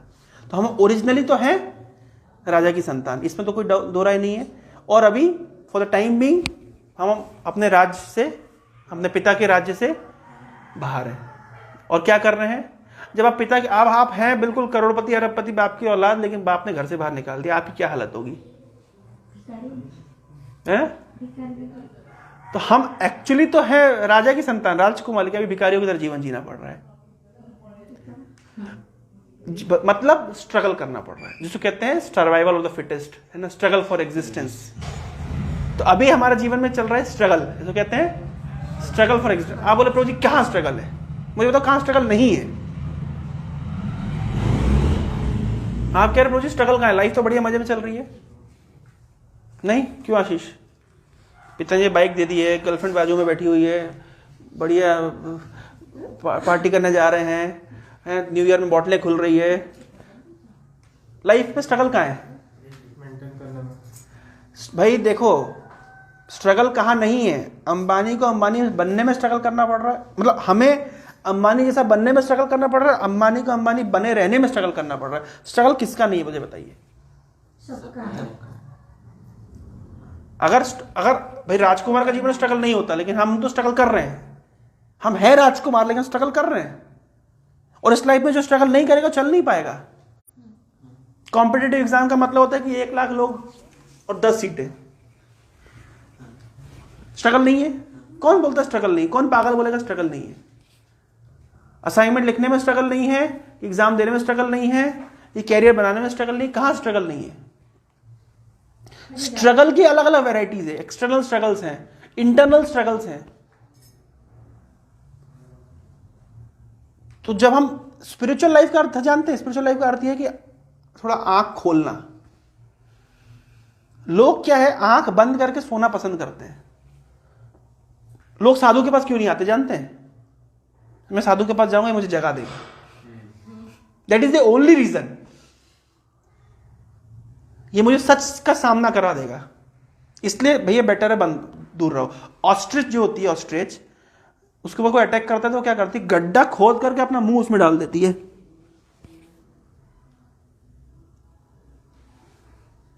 और उसे क्या लगता है मैं सेफ हूं। जब खरगोश शेर को देखता है तो आंख बंद कर लेता है, कुछ नहीं है, कुछ नहीं है। छोटे बच्चे से करते ना, बाबा आया, बाबा आंख बंद कर लेंगे। अरे बाबा तेरे को उठा के ले जाएगा, आंख बंद करने से क्या होगा। समझ रहे हैं? लोग साधु के पास क्यों नहीं आना चाहते? अगर आप साधु के पास आएंगे तो आपको सत्य का परिचय हो जाएगा, आपको जगा दिया जाएगा, और आप जागना नहीं चाहते। सिंपल सी बात है। क्योंकि अगर आपको जगा दिया जाएगा तो फिर आपको बदलना पड़ेगा। हम बदलना नहीं चाहते, हम डरते हैं। हम कॉन्स्टेंटली एक ऐसे प्रोसेस में जहां चेंज हो रहा है, हर चीज चेंज हो रही है, पर हम चेंज नहीं होना चाहते, हम डरते हैं। क्योंकि अगर हम चेंज होना पड़ेगा यार, हमारी अटैचमेंट हो गई हमारे एक तरह की लाइफस्टाइल से, एक तरह की हैबिट से, एक तरह की विचारधारा से हम अटैच हो गए। साधु के पास जाएंगे तो साधु याद दिलाए, भैया ये गलत है, उठो, जगो। हम अपने बिस्तर से और कंबल से अटैच हो गए, सर्दी के मौसम में उठना नहीं चाहते। सिंपल सी बात है, लोग साधु से क्यों पास में नहीं आना चाहते? That is the only reason. वो सत्य के से डरते हैं, they are fearful of truth. इसको कहते हैं harsh reality and sweet lies. तो लोग पसंद करते हैं स्वीट लाइज, लेकिन ट्रुथफुल और हार्श रियलिटी को पसंद नहीं करते। यही बात है ना, इसलिए लोग बचना चाहते हैं। हम स्ट्रगल कर रहे हैं। ये भगवत गीता में देखिए कुछ कुछ ऐसे कॉन्सेप्ट हैं। एक व्यक्ति सुसाइड करने वाला था, तो सुसाइड करने वाला था क्यों? क्योंकि वो जीवन में दुखों में परेशान था, है ना। तो किसी डिवोटी ने, उसको रियल स्टोरी है, उसको बुक पकड़ा दी। तो उसने कहा सुसाइड तो करना है, थोड़ा किताब पढ़ के मरता हूं। तो किताब खोली, प्रभुपाद जी की पहले शब्द पढ़ना पड़ा, everybody is struggling in this material world. बोले एवरीबडी इज स्ट्रगलिंग, मतलब मैं तो स्ट्रगल कर ही रहा, मुझे पता था, पर मुझे ये नहीं पता था कि एवरीबडी इज स्ट्रगलिंग। सब संघर्ष कर रहे हैं। आप बोलेंगे नहीं प्रभु जी, कुछ लोग संघर्ष नहीं कर रहे, कुछ लोग ग्लैमरस लाइफ जी रहे हैं, हाथी के दांत दिखाने की और खाने की ओर। मेटेरियल वर्ल्ड के भगवत गीता जो बात बोल रही है वो आज नहीं तो कल। कभी कभी क्या होता है कि हमें तुरंत समझ नहीं आती है, in due course of time समझ आती है। भगवत गीता में लिखा है कि material world means constant struggle for existence at every moment. तो कभी कभी लगता है भगवत गीता इतनी पेसिमिस्टिक बात क्यों कर रही है? यहां केवल मृत्यु की बात होती है, मृत्यु के बाद एक दिन मृत्यु आएगी, एक दिन मृत्यु आएगी।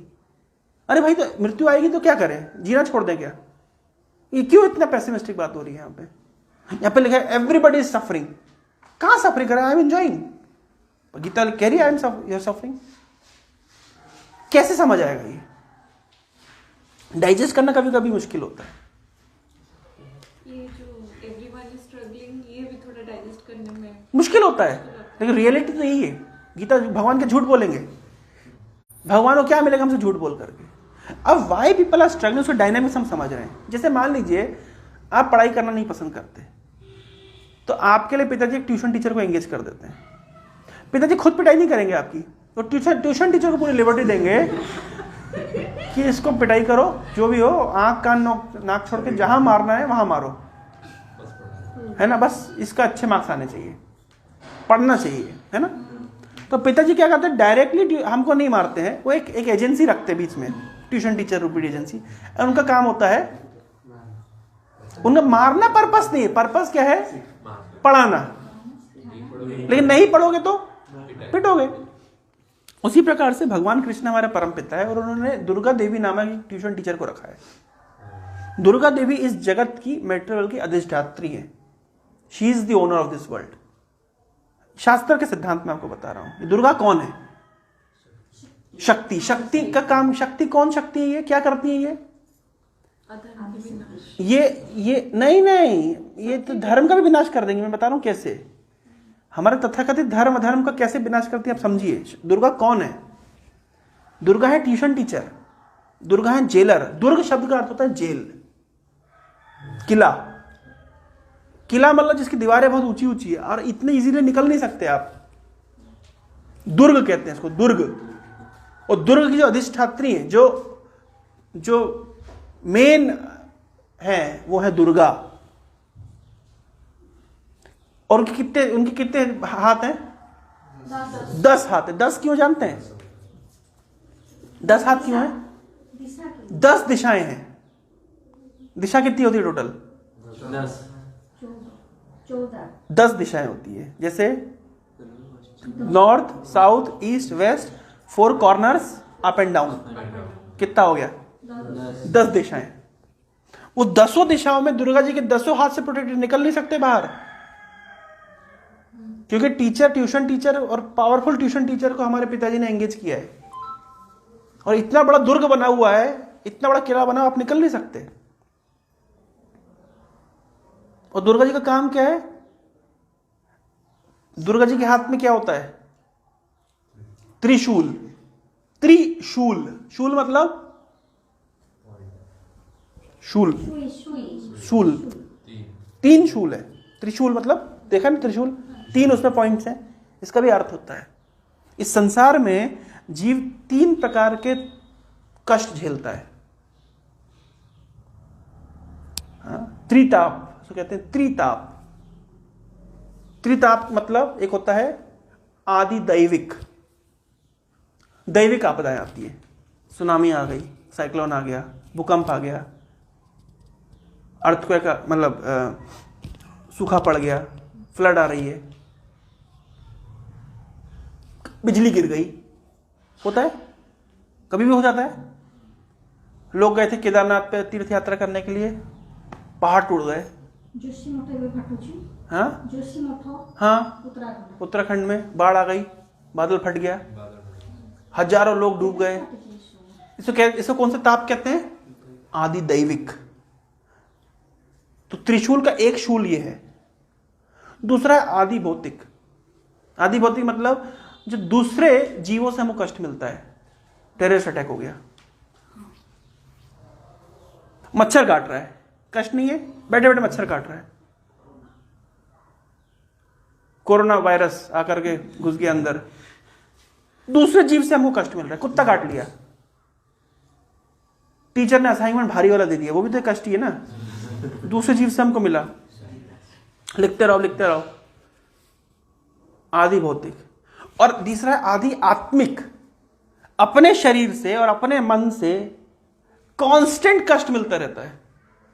कभी जुकाम हो जाएगा, कभी पेट खराब हो जाएगा, कभी कब्जी होगी, कभी लूज मोशन होगा, कभी बुखार आएगा, कभी डिप्रेशन में रहेंगे, कभी स्ट्रेस में रहेंगे। अपने मन और अपनी इंद्रियों से, अपने शरीर से कॉन्स्टेंटली कुछ ना कुछ कष्ट लगा रहता है। इसे कहते हैं त्रिताप। आदि दैविक, आदि भौतिक, आदि आत्मिक। मुझे बताओ इस संसार का कौन सा व्यक्ति जो त्रिताप से मुक्त है? कोई करोड़पति, अरबपति, खरबपति, राजा, महाराजा, प्राइम मिनिस्टर, प्रेसिडेंट, कौन वो व्यक्ति है जो इन 3 तापों से फ्री है? कोई भी नहीं है। कांस्टेंट, इसका मतलब इस जगत में जो भी है वो कांस्टेंटली दुर्गा जी के 3 शूलों से सताया जा रहा है। और कब तक सताया जाएगा? दुर्गा जी त्रिशूल लेकर के पीछे लगी हुई है। कब तक सताया जाएगा? जब तक तो मार्ग नहीं मिलेगा।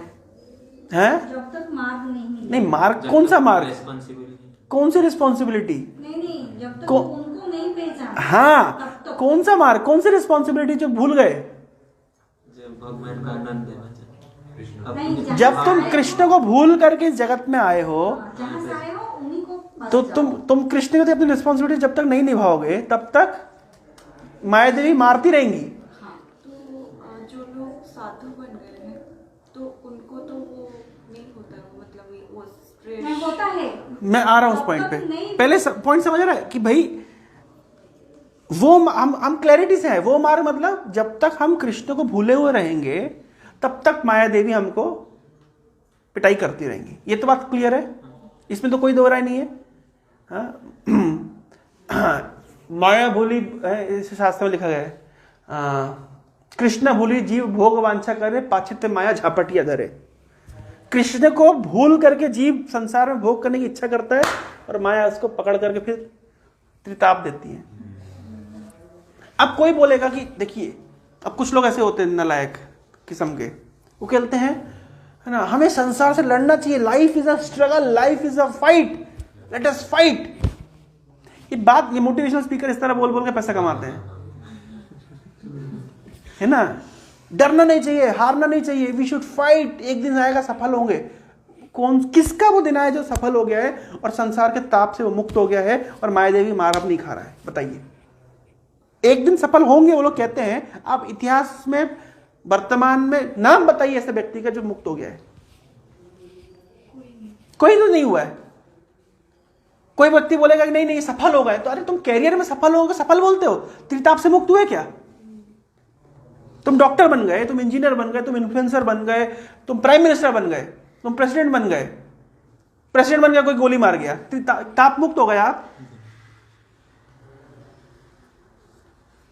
तो जो बोल रहा है भाई, जो वो लोग मोटिवेशन स्पीकर बोलते हैं ना, दुनिया जीवन में लड़ो और अपने मुकाम को हासिल करो, अरे आप कोई भी मुकाम हासिल कर लो, कितना भी मुकाम आप हासिल कर लो, आप दुर्गा जी के दुर्ग से बाहर नहीं निकलोगे। आप दुर्गा जी के दुर्ग के अंदर ही आपको पिटना है। और इंटरेस्टिंग बात क्या है, पिटना तो है ही है। ये लोग कौन है इतना लेट आ रहे हैं?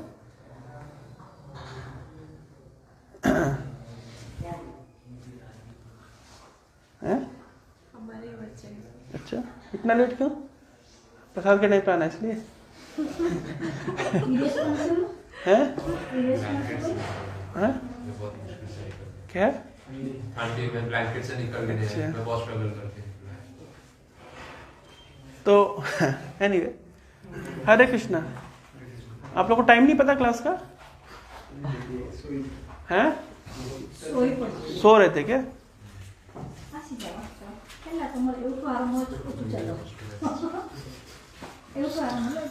एनीवे, हरे कृष्ण। तो पॉइंट समझ रहे हैं? आप कितने भी बड़े मुकाम को हासिल कर लें, आप क्या मिसिंग रह जाएगा भाई? आप तो रहना तो आपको उस दुर्गा जी के दुर्ग में। इतना ही नहीं, इंटरेस्टिंग पॉइंट देखिए, कोई भी मुकाम इस संसार में आप हासिल करते हैं, कोई भी मुकाम आपको एक दिन छोड़ना पड़ता है। पॉइंट समझ रहे हैं? छोड़ना पड़ेगा आपको। जैसे मान लीजिए आप एक डॉक्टर की डिग्री हासिल की है, एक दिन आपको डॉक्टरी छोड़नी पड़ेगी। जिस दिन आप मृत्यु हो जाएगी, फिर आपको अगर नेक्स्ट जन्म में आप वो डिग्री नहीं बोल सकते मैं पिछले जन्म में डॉक्टर था अभी इलाज करूंगा। आपने कोई बहुत बड़ा महल बनाया आपके लिए, अगले जन्म में आप नहीं बोल सकते कि यार वो महल मेरा था, आई वांट टू क्लेम। आपने 12वीं क्लास पढ़ ली तो आप ये 10वीं क्लास पढ़ ली, मैं 11वीं से मैं नेक्स्ट जीवन में शुरू करूंगा। नहीं, आपको वो ABCD शुरू करना पड़ेगा। क्या मैकेनिज्म बनाया ना भगवान ने, हम पहले हमको समझ, देखिए मैं वही बता रहा हूँ, डायनेमिक समझिए। ये डायनेमिक समझने की वजह से ज्ञान चक्षु। ज्ञान चक्षु में फिर बताया कि जब ज्ञान चक्षु हो जाएगा, क्योंकि साधु के पास आओगे, साधु आपको जगा देगा और आपको ज्ञान दे देगा। जब ज्ञान दे देगा तो हर चीज आप ज्ञान के एंगल से देखेंगे। जब ज्ञान का एंगल से आप देखने लग जाएंगे तो फिर आपको यार मतलब फिर आपको लगेगा, फिर वो क्रेज नहीं बचेगा जो पहले था। फिर मेरे से मत बोलिएगा, क्योंकि आपको तो रियलिटी पता चल गई है। भाई आप मान लीजिए मूवी देखने वाले हैं, कोई मूवी के पीछे बताते पता है नेक्स्ट क्या होने वाला है, पता है नेक्स्ट क्या होने वाला है, तब क्या होगा, आपका जो मूवी देखने का जो क्रेज है वो कम हो जाएगा। तो लोगों मतलब जो लोग साधुओं की संगति करते हैं उनका संसार का क्रेज कम क्यों हो जाता है? क्योंकि पहले तो सारे सीक्रेट उनको पता चल गया, नेक्स्ट क्या होने वाला उनको पता है, उसमें क्या क्रेज रह गया।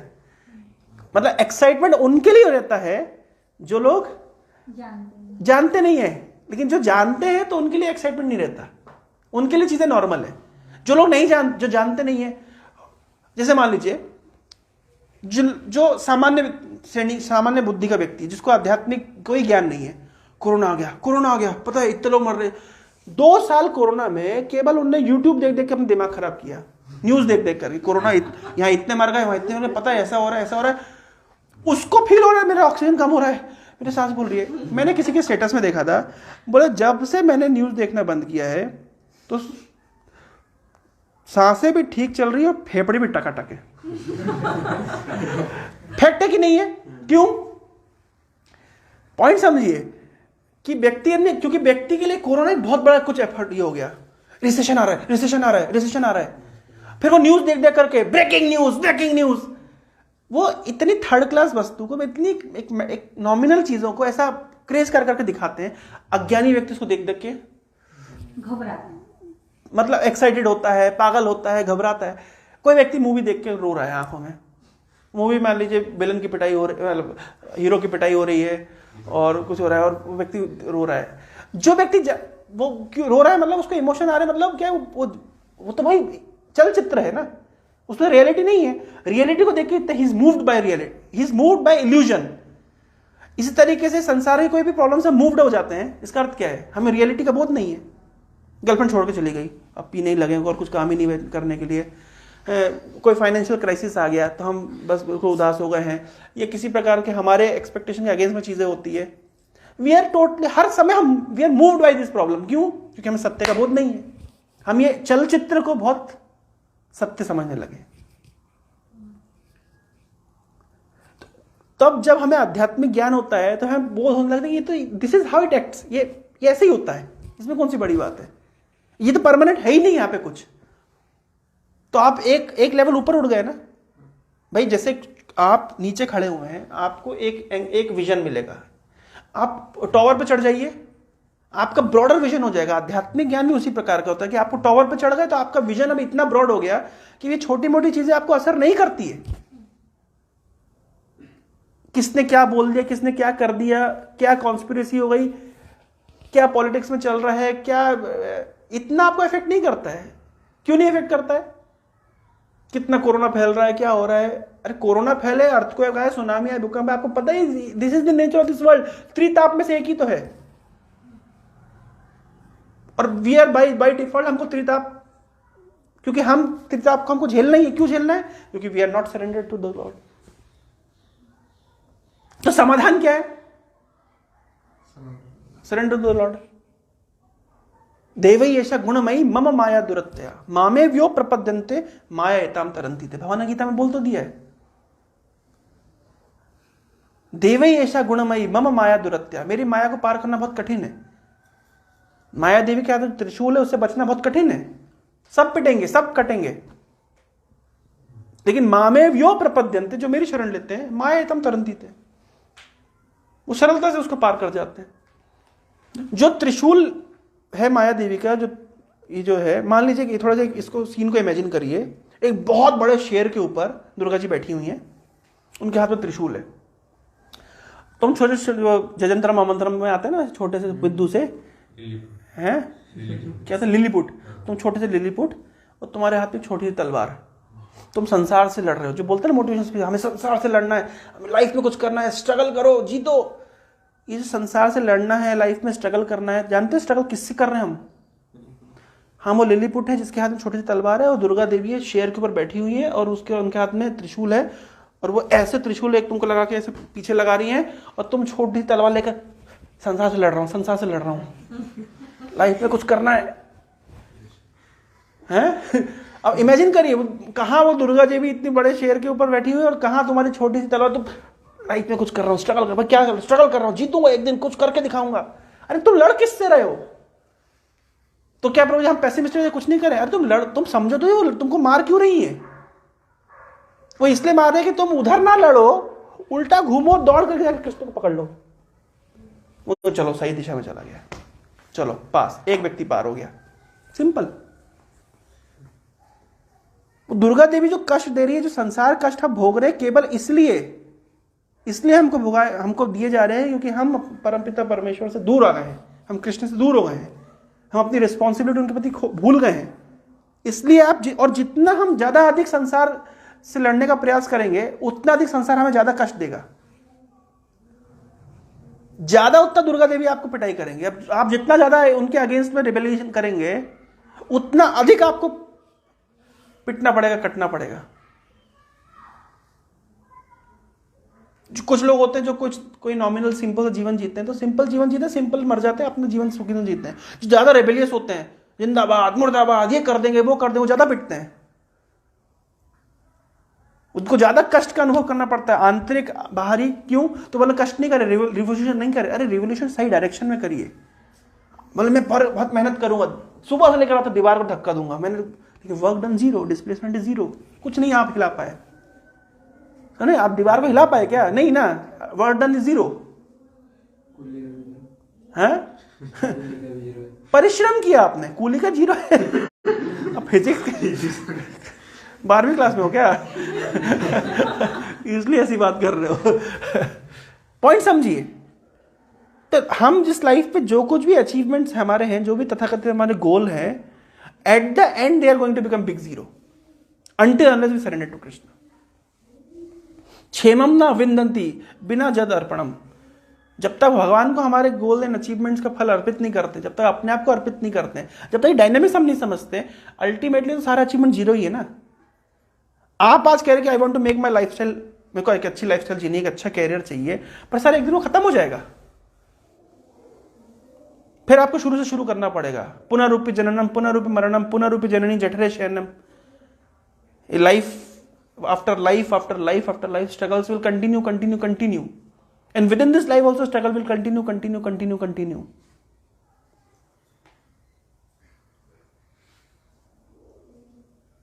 कैरियर में सेट होना है। कौन सा कैरियर में कौन सेट है?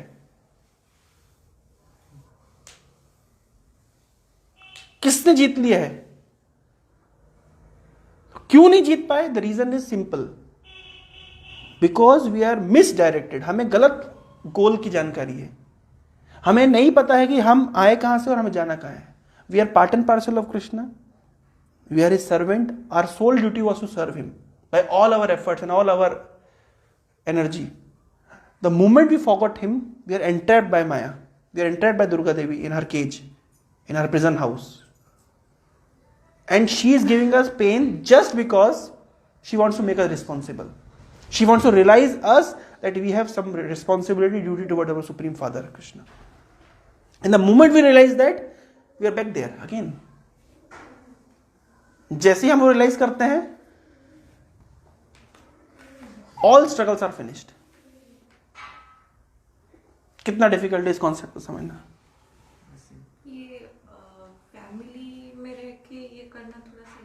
नहीं, कोई डिफिकल्ट नहीं है। भक्ति को बताया गया शास्त्र में अप्रतिहता, मतलब कोई मेटेरियल सिचुएशन भक्ति को नहीं रोक सकती। मैं सिंपल कई बार एग्जांपल देता हूँ। कई बार हम हमारे स्टूडेंट्स इस तरह बोलते हैं, प्रभु जी हम फैमिली में रह करके भक्ति करना मुश्किल है, घर जाते तो भक्ति करना मुश्किल है। भक्ति करना तो इजी है, पर मतलब जो इमोशंस, मतलब हमको पता है कि ये सब मटेरियल है, पर वो इमोशंस तो आएगा। मतलब अगर कोई घर का व्यक्ति मर जाएगा तो हमें पता हाँ, हम पत्थर नहीं है भाई। अर्जुन ने भगवत गीता सुनी और उसके बाद अभिमन्यु की मृत्यु हुई। अभिमन्यु की मृत्यु होने के बाद क्या अर्जुन रोया नहीं? रोया। इतना जरूरी है इमोशंस को व्यक्त करना। देखिए, आंसू बहाना इस स्ट्रॉन्ग व्यक्ति का लक्षण है, वीक व्यक्ति नहीं बहा सकता। कोई अगर आंसू बहाता है तो मत समझिए कि वो वीक है। वो आंसू बहा करके अब फ्री हो गया, चलो नेक्स्ट प्रोजेक्ट के लिए। हम समझ रहे हैं? हमको कोई मैचो नहीं बनना कि अभी क्या हम आंसू नहीं बहाते, हम पत्थर हो गए। अरे पत्थर थोड़ी ना बनना जीवन का लक्ष्य। हम भाई, जिसकी चेतना उन्नत है वो ज्यादा अधिक इमोशन फील कर सकते हैं। पेड़ में क्या है? वो खड़े रहते हैं 24 घंटे 365 डेज, कोई भी मौसम में, कोई भी बारिश हो रही है, सर्दी हो रही है। लेकिन मनुष्य का खड़ा हो सकता है क्या? नहीं। क्यों? We are more sensitive. तो अगर हम पत्थर नहीं है कि हम इमोशंस को हमको फील नहीं करना है। हमें समझना है कि eight the end of the day कि चलिए मैं इमोशंस भी फील कर रहा हूं, लाइफ में अप्स एंड डाउन्स भी आ रहे हैं, स्ट्रगल्स भी आते हैं, that is part of life. I am in material life, that's true, but who am I? I am Krishna's eternal servant, and all these difficulties are coming in my life just to make me realize that I am Krishna's servant, and the moment I'll turn back to Krishna, I am situated in my real position. मैं सही जगह पे हूं। बहुत philosophy हमारी ऐसी नहीं कि पत्थर बन जाए, जैसे जोगी लोग होते हैं, बिल्कुल अब सीधा ही बैठना है, ऐसे ही सोचना है, कुछ बोलना नहीं है, कुछ सोचना नहीं है। ये सब बात नहीं हो रही है यहाँ पे। यहाँ हो रही है कि हमारी रियल पोजीशन है, हे नंद तनुज किंकरम पतिता माम विस्मय भवाम बुधो। हे कृष्ण, हे नंद तनुज, मैं आपका किंकर हूं, मैं आपका दास हूं, आई एम योर सर्वेंट। लेकिन किसी तरीके से I am fallen in this ocean of birth and death, I am fallen in this metal ocean, किसी तरह यहां गिर गया हूं। Kindly pick me up and place me at your lotus feet, I want to serve you, that's all. क्या philosophy है? बहुत बड़ा फिलॉसफी नहीं है कि बहुत कुछ। हमारा रियल पोजीशन क्या है? कृष्ण, मैं आपका नित्य दास हूं, जीवेर स्वरूप है कृष्ण नित्य दास, मैं आपका नित्य दास हूं। आपको भूलने के कारण मैं संसार दुख पा रहा हूं। दुख नहीं भी पा रहा हूं तो प्रभु जी आकर मुझे बता रहे हैं कि तुम दुखी हो सकता है मैं दुखी नहीं पा रहा हूं, लेकिन प्रभु जी बार बार कह रहे हैं कि तुम दुखी हो। तो शायद अभी मैं रियलाइज नहीं कर रहा हूँ, बाद में रियलाइज करना पड़े, क्योंकि तो भागवत गीता ज्ञान है। भगवान ने गीता में क्या है, संसार दुखालय है। बोले प्रभु जी नहीं दुखालय नहीं है, मैं तो मजे में हूँ। तो आगे भगवान ने कहा अशाश्वत हूँ। अगर आपको लगता है कि मैं सुखी भी हूं तो सुख भी शाश्वत नहीं है, इट्स टेम्पररी। तो मेरे को हो सकता है अनुभव नहीं है, लेकिन गीता में तो अनुभव है, साधु लोग तो कह रहे हैं, कोई बात नहीं। ये तो मुझे अनुभव है कि ये तो मुझे पता चला कि कृष्ण मैं आपका दास हूं और आपकी सेवा करना मेरा जीवन का लक्ष्य है, ये जीवन का लक्ष्य होना चाहिए, आप मुझे उसके प्रेरित करिए बस। तो हमें इमोशंस से कटना है, हमें बिल्कुल पत्थर दिल हो जाना है, हमें दुख व्यक्त नहीं करना, सुख व्यक्त नहीं करना, ये मैं नहीं बोल रहा हूं। जैसे बाहर में जैसे जोगी लोग बताते हैं कि कोई सुख में सुखी मत हो, दुख में दुखी मत हो। भगवत गीता में भगवान ने इस तरह का श्लोक बोला है, दुखेशु अनुद्विग्न मना सुखेशु विगता सुरभीत राग भय क्रोध धीर मुनि रुच्यते। मुनि वो होता है जो दुख में दुखी नहीं हो, सुख में सुखी नहीं हो। ऐसा तो इसका अर्थ ये थोड़ा ना कि दुख में दुखी, जोक सुनाए तो हंसेगा नहीं, कोई मर गया तो रोएगा नहीं। स्थित धीर का अर्थ पत्थर थोड़ी ना होता है। He is not moved by all this thing कि सफल हो गया तो बस सफलता के झंडे गाड़ गाड़ के पूरा जगह पे अब प्रचार ही करने लग गया है। He is okay, I am happy, okay I did my work, I good results, okay I am fine, it's good, I am happy, but that doesn't mean कि I am moved by my happiness. और आज कुछ समय परिस्थिति खराब आ गई है, कुछ चीजें गड़बड़ हो गई है, अब I am so much moved by my stress, my anxiety, my sadness कि अब मैं कुछ हिम्मत ही नहीं बची। ये भगवान मना कर रहे हैं। पत्थर भरने की शिक्षा यहां पे नहीं दी जा रही है। हमें इमोशन जैसे होते हैं वैसे अनुभव करने हैं। भाई अच्छा कुछ आपने खाया, जैसे एक सेट ऑफ फिलोसफर्स होता है, वो लोग क्या करते हैं कि वो लोग कहते हैं कि नहीं संसार में वैरायटी नहीं होनी चाहिए, तो आप उनको मीठा दीजिए, तीखा दीजिए, नमकीन दीजिए, सॉल्टी दीजिए, कड़वा दीजिए, सब मिला लोग एक साथ खा जाएंगे। अरे भाई इतना भगवान ने आम को मीठा बनाया है, करेले को कड़वा बनाया है, हर चीज का अपना एक स्वाद दिया है, तो उस स्वाद को आस्वादन करो ना। और स्वाद को आस्वादन, हमारा जीवन का लक्ष्य ये नहीं कि सब कुछ मिक्स कर करके खिचड़ी के समान खा लेना और बोलना कि मैं तो अब देखो स्थितप्रज्ञ हो गया हूं, मैं तो बिल्कुल अब सब इमोशन से ऊपर चला गया। नहीं, हमारा पर्पस है करेले को खाओ, वाह भगवान कितना महान है, क्या स्वादिष्ट करेला बनाया है। फिर आप टमाटर खाओ, भगवान क्या महान है, कितना अच्छा टमाटर बनाया। आप पाइनएप्पल खाओ, भगवान क्या आपने जूसी पाइनएप्पल बनाया। आम खाओ, भगवान। एट द एंड हमें सब कुछ खा पी क्या करना है, भगवान को अप्रिशिएट करना है, उनको थैंकफुल करना है। पॉइंट समझ रहे क्या पर्पस है। पर्पस ये कि whatever we are doing, emotions, भगवान ने क्या आपने क्या आपने बनाया है, कैसा एक आपने फैमिली स्ट्रक्चर क्या आपने क्रिएट किया है। कभी हंसते हैं हम लोग, कभी खेलते हैं, कभी नाचते, कभी गाते, कभी रोते हैं। कृष्ण सब आपका है। क्या आप कितने आप बड़े आप आर्टिस्ट हैं। अगर आर्टिस्ट नहीं है क्या बताइए, क्या स्क्रिप्ट लिखी है उन्होंने कि लोग कैसे चले जा रहे हैं। हम बच्चे तो बच्चे की तरह हरकत कर रहे हैं, बड़े हो गए तो बड़े की तरह कर रहे हैं, बूढ़े हो गए तो बूढ़े की तरह कर रहे हैं, जबकि इनमें से हम कुछ भी नहीं है। हम तो आत्मा है, हम तो कृष्ण के अंश। लेकिन क्या स्क्रिप्ट में हमको कृष्ण ने क्या बोलते हैं उसको, जो एस्ट्रोनॉट जब जाते हैं ऊपर, जाने से पहले उनको एक मॉक कराया, उसको क्या बोलते हैं उसको, ड्रिल नहीं, उसको कहते हैं जैसे आप गाड़ी चलाने के लिए उसको आपको देते, कोई मान लीजिए फ्लाइट उड़ाने से पहले उसको simulation, the right word is simulation. तो क्या भगवान ने हमको सिमुलेशन में रखा है ना। हम हर व्यक्ति अलग तरीके से एक्ट कर, लेकिन हम लोग वास्तव में है तो भगवान के अंश। कभी हम क्रोधित हो रहे हैं, कभी हम लविंग हो रहे हैं, कभी हम लोग इमोशनल हो रहे हैं, कभी हम लोग बिल्कुल स्ट्रांग हो जाते हैं, कभी हम बड़े की एक्टिंग करते हैं, कभी बच्चे की एक्टिंग करते हैं। क्या सिमुलेशन करवा रहे हैं भगवान, लेकिन हम क्या है वास्तव में, हम तो उनके अंश हैं। तो अल्टीमेटली सारे कॉन्सेप्ट से एप्रिसिएशन किसके प्रति बढ़ना चाहिए, कृष्ण के प्रति बढ़ना चाहिए। सिंपल, समझ रहे आप।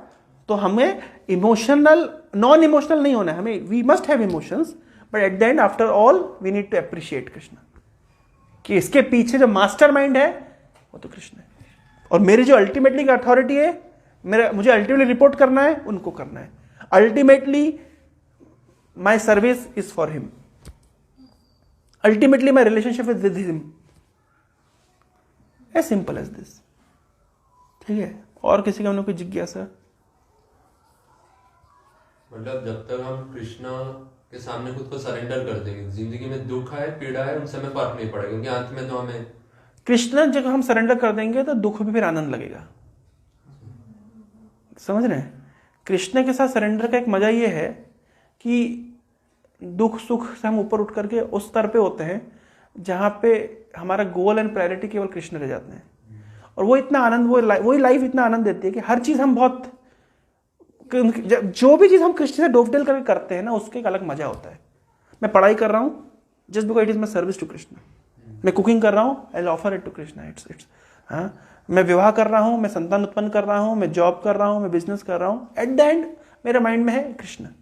जब कृष्ण से कनेक्टिविटी आ जाती है ना, तो हर चीज को करने का मजा अलग होता है। और लाइफ के अप एंड डाउन फिर उतना फर्क नहीं पड़ते आप, क्योंकि अप एंड डाउन तो इसलिए भी फर्क नहीं पड़ते।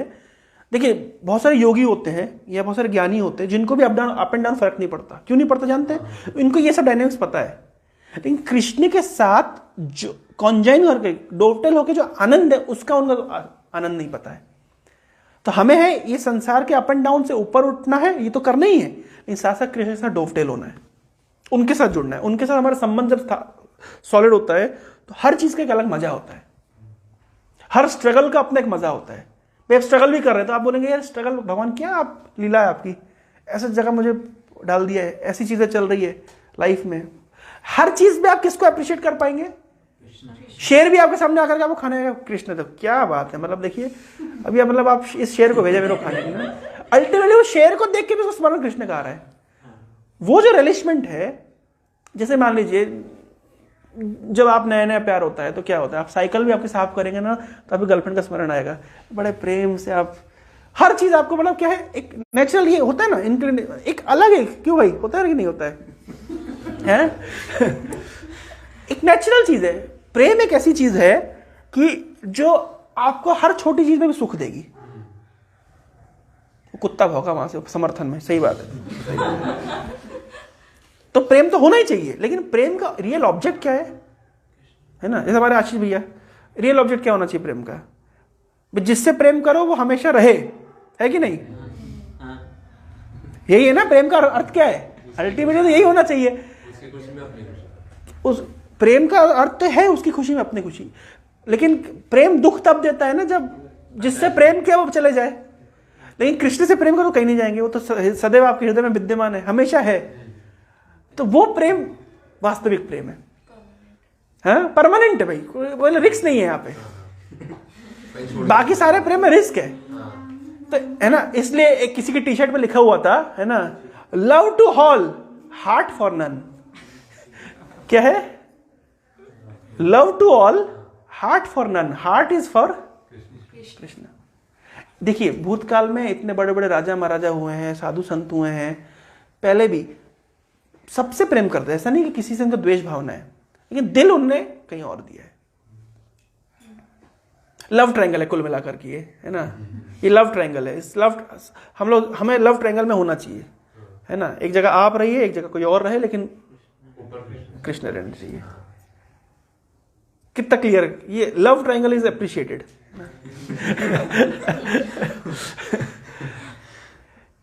जैसे आप चीनी को जीभ पे रखेंगे तो आपको मिठास का अनुभव होगा, आप बर्फ को हाथ पे रखेंगे आपको ठंडक का अनुभव होगा। तो कृष्ण के साथ संबंध होने से एक अलग आनंद का अनुभव होता है। वो आनंद को शब्दों में डिफाइन करना कठिन है, लेकिन उसी आनंद की तो हम खोज में हैं। सर्वात्मनापनम परम विजयते श्री कृष्ण संकीर्तनम। वो कैसा मतलब एक आनंद है कि हमको पूरा डुबो देता है, पूरा भिगो देता है ऊपर से नीचे तक, जिसके लिए वी आर एंक्शियस, जिसके लिए हम खोज रहे हैं।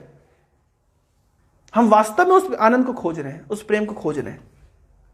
और जब मिल जाता है ना, अब आप कई बार हमने देखा है, मिल जाता है, हो सकता है व्यक्ति का आपको मैं दे दूं वो वस्तु, आपको अभी उसको अप्रिशिएट ना कर पाए, लेकिन बारम्बार मुड़ मुड़ के देखेंगे यार ये वो बात तो सही थी। वो बात जीवन के किसी ना किसी मौके पर वो आपको याद आएगा, नहीं यार प्रभु जी जो बात बताए थे कृष्ण के साथ संबंध, मतलब शायद वही मिसिंग मेरी लाइफ में।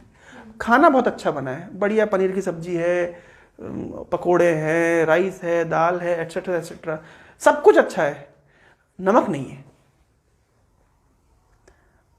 तो क्या बोलेंगे आप? फीका फीका। सब कुछ डाला है उसमें, कितना काजू बादाम करके उसमें करी डाला है, कितना घी डाला है, सब कुछ अच्छा है, लेकिन नमक नहीं है। क्या होगा? स्वाद नहीं। तो उसी तरीके से जीवन में सब कुछ है भाई, परिवार है, रिलेशनशिप है, नौकरी है, आप स्टेटस है, सब कुछ है, नमक की कमी है। कृष्ण अगर नहीं है तो हमारा क्या काम है, हम नमक सप्लाई कर रहे हैं। हमारा काम है केवल स्वाद अनुसार नमक ले लीजिए। हालांकि ये नमक ऐसा है कि ज्यादा भी डाल दोगे तो कोई लॉस नहीं है।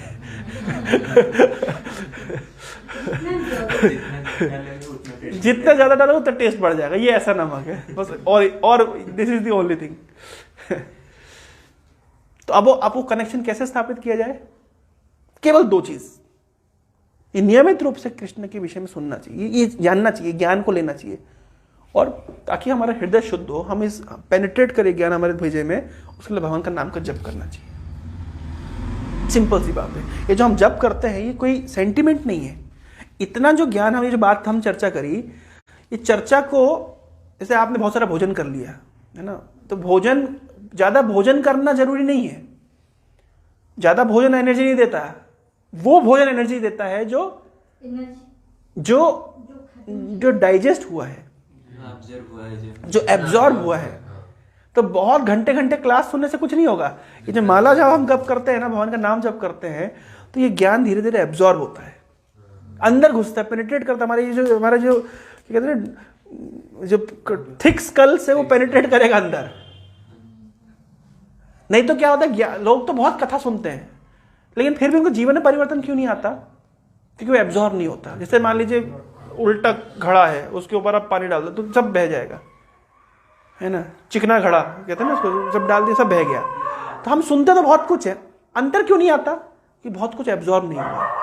तो इसलिए जो हम नाम जप कर रहे हैं, हाँ, जैसे हम नियमित रूप से इस तरह हरे कृष्ण कृष्ण कृष्ण हरे हरे, हरे राम राम राम हरे हरे, हरे कृष्ण कृष्ण कृष्ण हरे हरे, हरे राम राम राम हरे हरे, इस तरह के जो हम नियमित रूप से भगवान का नाम का जप करते हैं, कई 2 माला 4 माला 6 माला, क्षमता अनुसार अपना अपना कर सकते हैं। प्रभुपाद जी ने हमको 16 माला का निर्देश दिया है। 16 माला 2 घंटे लगते हैं, किसी बार 2 घंटे नहीं कर सकता तो 8 माला करे, 8 नहीं कर 4 करे, कुछ तो करे। तो उससे क्या होता है, ये जो नाम जप करने से हृदय के अंदर की एक तो इम्प्यूरिटी शुद्ध होती है। ज्ञान, देखिए ये ज्ञान वही व्यक्ति एब्जॉर्ब कर पाता है। जैसे मान लीजिए कोई सरफेस है, एब्जॉर्बर के सरफेस के ऊपर अगर डस्ट पार्टिकल्स है तो आप कुछ भी उसमें डालेंगे ना तो नीचे नहीं घुसेगा, वो ऊपर ही ऊपर रह जाएगा। आपको डस्ट पार्टिकल हटाने पड़ेंगे तो क्या होगा, पेनिट्रेट करके, है ना, वो फ्लूइड अंदर चला जाता है। उसी प्रकार से हृदय की, हमारी चेतना के ऊपर, हमारे चित्त के ऊपर बहुत मैल जमी हुई है। तो नाम जप करने से चेतो दर्पण मार्जन होता है, चित्त का दर्पण साफ होता है। साफ होने से क्या होगा, ये जो ज्ञान है ये पेनिट्रेट कर जाएगा अंदर, ये भक्ति हमारे अंदर पेनिट्रेट कर जाएगी, फिर असर करेगी। इसका असर होता है। असर क्या था, जैसे मैं बताया, मेटेरियल चीजें आपको इतनी, फिर मेटेरियल वस्तुएं, मेटेरियल बातें, मेटेरियल थॉट प्रोसेस आपको उतना असर नहीं करता, आपको फीका लगता है, फीका लगता है। फिर वो बॉलीवुड के गाने आपको इतना असर नहीं करेंगे। जब आप भागवत के श्लोक पढ़ने लग जाते हैं, भगवान के साथ इतना उनका, भगवान के रूप का दर्शन आप जब करते हैं उसमें आपको आनंद मिलता है, तो संसार का रूप फीका लगता है। क्या है ये, इसमें क्या है, नेचुरली, ये कोई आर्टिफिशियल, कोई वैसा बनावटी नहीं है। कि आपको हायर टेस्ट मिल रहा है ना, आपको रसगुल्ले और रसमलाई कॉन्स्टेंट सप्लाई हो रहा है, चुंगम क्यों खाएंगे भाई? You have constant supply of some better thing. तो ये वाली बात है। तो इसलिए ये ज्ञान तो आप ले ही रहे, सुन ही रहे, साथ साथ भगवान का नाम का नियमित रूप से जप करिए। ये है सबसे पावरफुल मेथड। और आप खुद ही आप अंतर देखेंगे कि कैसे आप कैसे, और नाम जप एक तरीका है। ये फोन नंबर है, भगवान को फोन लगा कर डायरेक्ट आप संपर्क में रह सकते हैं। हरे कृष्णा, यही बोल करके मैं अपने वक्तव्य को विराम दूंगा। किसी के मन में अगर कोई जिज्ञासा है, कोई प्रश्न है, तो 2-4 मिनट और प्रश्न पूछ सकते हैं। हम जो प्रोसेस को फॉलो करते हैं तो अभी तो दिक्कत आती है। हाँ, तो उसके लिए डिटर्मिनेशन चाहिए। जीवन में कुछ भी प्राप्त करने के लिए एंथुजियाज्म, डिटर्मिनेशन एंड पेशेंस, ये 3 तो फॉर्मूला है ना। हमें कुछ तो नेगेटिव मतलब चीज है जो कि हमें पॉजिटिव मतलब स्पिरिचुअलिटी में मतलब जाने के लिए कहीं ना कहीं डिस्टर्बेंस